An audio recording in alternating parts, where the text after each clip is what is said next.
पंडित जी मेरा एक प्रश्न है। पंडित जी जैसे आपने कई शास्त्रों के प्रमाण दिए हैं, हम जब प्रचार करते हैं तो हम भी मतलब प्रचार में प्रमाण देते हैं। तो जैसे एक श्रीमद् भागवतम का एक श्लोक आप बताते हैं, स्कंद 12 अध्याय 2 श्लोक, पता नहीं कौन सा है, कि यदा चंद्रश्च सूरज, जिसमें सूर्य चंद्रमा बृहस्पति एक ही समय में पुष्य नक्षत्र में आएंगे तो सतयुग का आरंभ होगा। ये युग 1942-43 को लग चुका है, ठीक है। अब लोग मेरे सामने जो तर्क रखते हैं मैं वो आपको बता रहा हूँ, क्योंकि मेरे पास इसका उत्तर नहीं है। और एक जगह लिखा है कि कहाँ पे लिखा है, हाँ, कि गर्ग संहिता के अश्वमेध खंडम में श्लोक 29 अध्याय 62, इसमें लिखा है कि अर्थात कलयुग के 4000 वर्ष भोग होने के बाद, इसके संध्या समय के 400 वर्ष बाद भगवान महाविष्णु धरती पर अवतार लेंगे। तो पंडित जी यहाँ पर थोड़ा सा एक विरोधाभास ये होता है कि अगर जो युग 1942-43 में लगा था और सतयुग शुरू हुआ था, और जो 400 वर्ष के बाद जो संध्या काल है, वो ये दोनों बातें मैच नहीं हो रही हैं। देखो इसमें लिखा गया चतुर्जाब्ध अधास चतुर्सहस्राणि कलु चतुर्शतानि च गते गिरिवरे श्रीनाथ प्रादुर्भविष्य। 4400 वर्ष युग संध्या, और युग संध्या का जब गणना किया जाता है युग के अनुसार, उसमें पूर्व युग संध्या यानी कली युग जब आया उस समय भी एक संध्या समय था जो 400 साल है। युग संध्या को 10% भोग होता है संध्या समय। युग को जितना भोग होता है उसका 10% युग संध्या समय। तो कली युग आने से पहले 400 वर्ष, कली युग जब जा रहा है 400 वर्ष, मिला के 4800 वर्ष। 4800 वर्ष के बाद कलियुग का अंत होगा, भगवान श्रीनाथ महाविष्णु धरती पर अवतार लेंगे। ये गर्ग मुनि ने लिखे। गर्ग संहिता और श्रीमद् भागवत महापुराण के बाद सनातन धर्म का आखिर शास्त्र भविष्य मालिका का रचना किया गया, और उस शास्त्र में अच्युतानंद ने लिखे ठिकाना मुरपुर ठाकुर तहिरु हेबे बाहर ठरी 5 सहस्र तुधर।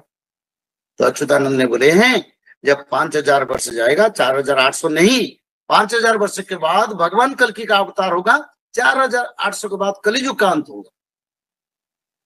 सत्ययुग का आगमन नहीं होगा, कलियुग का अंत हो जाएगा।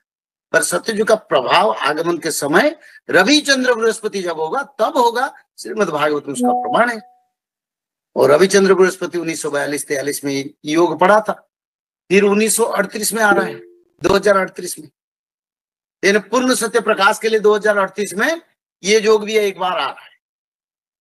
तो इसलिए देखो बाबा, शास्त्र स्टेप बाय स्टेप रचना हुआ। भागवत पहले रचना हुआ, गर्ग संहिता उसी समय रचना हुआ, उसका बाद भविष्य मालिका का रचना किया गया। और भविष्य मालिका जिसने जो रचना की है वो भगवान के अंश है, यानी भगवान का नित्य पंचसखा, और मॉडिफिकेशन करके भक्त लोगों के लिए कंक्रीट यानी पूरा ट्रू टू दी फैक्ट रख दिए। बोले नहीं 5000 साल के बाद होगा, और उसी समय जगन्नाथ मंदिर से ध्वजा उड़ जाएगा। तो ये शास्त्रों का प्रमाण है, ये कोई मैथमेटिक्स नहीं है, ये कोई सांख्यिक तत्व तो नहीं है, ये शास्त्र का प्रमाण है। और शास्त्र को जब हम प्रमाण करेंगे तो आखिर शास्त्र को देखना चाहिए, और आखिर शास्त्र भविष्य मालिका। भारत की, विश्व की सभी जितने बड़े बड़े, मैं किसी का नाम नहीं लेता हूं, समय आएगा बोलेंगे, उसका जवाब रखूंगा। जब मैं प्रचार कर रहा था तुम लोग क्या कर रहे थे? लोगों को बेकार रहे थे ना, तो आज आ रहे हो बोल रहे हो, तो क्या बोलूं? झूठा खाने वाले लोग जैसे, और क्या बोलूं? जय जगन्नाथ। पंडित जी मैं महाराष्ट्र से बोल रहा हूँ। हाँ बोलिए। पंडित जी मैंने सुना है भविष्य मालिका में ये लिखा है कि जब ये खाना लोगों को खाने को नहीं मिलेगा तो प्रभु जी एक ऐसी पत्ती बांटेंगे जिसको खाने के बाद लोगों को भूख प्यास कुछ नहीं लगेगा। तो पत्ती हमें प्रभु खुद स्वयं बांटेंगे कि हमें कहीं से प्राप्त होगी, कि कृपया इसे बताइए। देखो, जो भक्त लोग भगवान कल्कि के शरण में रहेंगे उन्हीं लोगों के लिए उसका उपलब्धि होगा। भगवान खुद जाके बांटेंगे नहीं, भक्तों के माध्यम से उसका तत्व देंगे, और भक्त लोगों के मंडल के माध्यम से उसका प्राप्त करेंगे। खुद भगवान नहीं बांटेंगे जाके, पर मंडल के माध्यम से भक्त लोगों को उसका प्राप्त होगा। जो लोग त्रिकाल संध्या और कल के भगवान की शरण में रहिए उन लोगों को शायद इसका लाभ मिलेगा, सभी को नहीं मिलेगा। जय जगन्नाथ। बहुत बड़ा विनाशकारी समय आएगा। कौन बचेंगे? जो लोग त्रिकाल संध्या करेंगे, जो लोग माधव नाम भजन करेंगे, जो लोग भगवत महापुराण, श्रीमद् भागवत महापुराण, में भगवत गीता का बात नहीं कर रहा हूं, मैं श्रीमद् भागवत महापुराण का बात कर रहा हूं। लोग जानने लगे हैं, आगे भारत जानेगा, विश्व जानेगा, और भक्त लोग रह जाएंगे, पापियों का विनाश हो जाएगा। तो इसलिए आप लोगों को त्रिकाल संध्या करना पड़ेगा। ब्राह्मी मुहूर्त पर उठ के त्रिकाल संध्या, मध्याह्न संध्या, सायं संध्या, 3 संध्या करना पड़ेगा। और 3 संध्या के साथ साथ भागवत जी महापुराण को ब्राह्मी मुहूर्त से रात 12 तक किसी समय एक अध्याय पढ़ना पड़ेगा। और निरंतर माधव नाम को भजन करना पड़ेगा। और माधव नाम भजन करने से क्या होगा? माधव नाम भजन करने से भगवान आदि विष्णु सनातन कल की भगवान का कृपा आपके ऊपर रहेगा। जब यहाँ गोलियां बरसेगा, मिसाइल बरसेगा, पंचवत का प्रलय होगा, तब माधव नाम भज के भक्त लोग रक्षा हो जाएंगे। उनके ऊपर गोलियां लगेगा नहीं, ये लिखा है।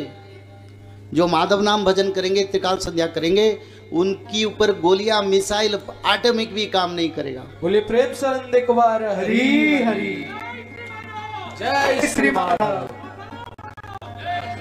जय श्री माधव। जल प्रलय, महामारी और भूकंप, अग्नि प्रलय, वर्ल्ड वार 3 और महाविनाश, ये तो एक दिन होना ही है। लेकिन इस सब से आप बच कैसे सकते हैं? सबसे पहले नॉनवेज खाना छोड़ दीजिए, अंडा भी नहीं खाना है, और किसी भी तरह का नशा मत करिए, और गलत काम मत कीजिए, और सत्य, प्रेम, दया, क्षमा और शांति का आचरण कीजिए। और 3 चीज कीजिए। उसमें से सबसे पहला है त्रिकाल संध्या यानी त्रिसंध्या। उसको दिन में 3 बार करते हैं। जैसे सुबह में करते हैं ब्रह्म मुहूर्त में, सुबह 4 बजे से लेकर के 6 बजे के बीच में आप कभी भी कर सकते हैं। लेकिन आपको समय नहीं मिला तो समय आप आगे पीछे कर सकते हैं, आधा घंटा 1 घंटा पीछे कर सकते हैं। दोपहर में 11:30 बजे से लेकर के दिन का 1 बजे तक कर सकते हैं, उसके बीच में। शाम को 5 बजे से लेकर के 6:30 बजे तक कर सकते हैं। दिन भर में 1 बार नहा के त्रिकाल संध्या जरूर करें। बाकी समय आप हाथ पैर मुंह धोकर भी कर सकते हैं, और 3 बार आप श्री गंगे बोल करके स्टार्ट कर सकते हैं। जो दूसरा उपाय है वो है श्रीमद् भागवत महापुराण पठन। दिन में 1 अध्याय जरूर पढ़ें, दिन भर में 1 अध्याय जरूर पढ़ें। वो भी ना हो सके तो 1 पन्ना तो जरूर पढ़ें। अगर उतना भी समय नहीं है तो 1 श्लोक जरूर पढ़ें। तीसरा उपाय, माधव नाम का जप करें, निरंतर करें, कोई भी काम करते हुए करें, हमेशा माधव नाम का जप करें। त्रिसंध्या का पीडीएफ, श्रीमद् भागवत महापुराण का पीडीएफ और भविष्य मल्लिका का फ्री ई बुक भविष्य मल्लिका पुराण, ये सब आपको डिस्क्रिप्शन बॉक्स में मिल जाएगा। भविष्य मल्लिका के बारे में अधिक जानकारी के लिए आप भविष्य मल्लिका के वेबसाइट पर संपर्क कर सकते हैं, भविष्यमल्लिका.com। और अधिक जानकारी के लिए भी कल्कि अवतार ऑफिशियल चैनल को देख सकते हैं, जहां पर मल्लिका के बारे में खुलकर बातें रखी गई है, जहां पर आप लगभग 1000 जितना वीडियो आपको देखने को मिल जाएगा। और भी आपको अधिक जानकारी जानना है त्रिसंध्या के बारे में और कोई आपको सवाल है तो नीचे दिए गए नंबरों पर आप संपर्क कर सकते हैं।